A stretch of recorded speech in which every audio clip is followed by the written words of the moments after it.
ভূতের বুটের রহস্য। একটা ছোট্ট গ্রামে রবি নামে এক দুষ্টু ছেলে থাকত। সে সব সময় নতুন নতুন অ্যাডভেঞ্চার খুঁজত।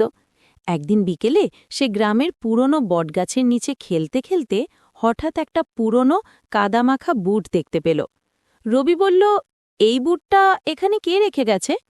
সেই বুটটা পড়তেই ধাপ ধুপ ধাপ, বুট নিজে থেকেই হাঁটতে শুরু করল। রবি চিৎকার করে বলল, আরে, আমি তো হাঁটাচ্ছি না। বুট তাকে টেনে নিয়ে গেল জঙ্গলের ভেতর।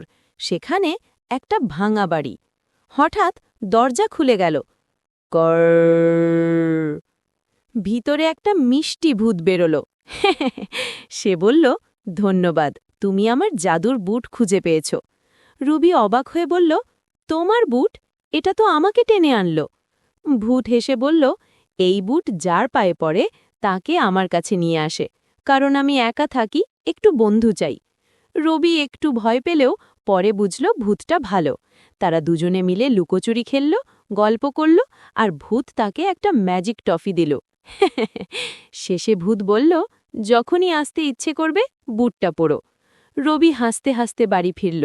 এরপর থেকে মাঝে মাঝে সে সেই বুট পরে ভূত বন্ধুর সাথে খেলতে যেত। কি শিক্ষা পেলে বলুন তো? কখনো কখনো যেটা ভয়ঙ্কর মনে হয় সেটাই হতে পারে নতুন বন্ধুত্বের শুরু।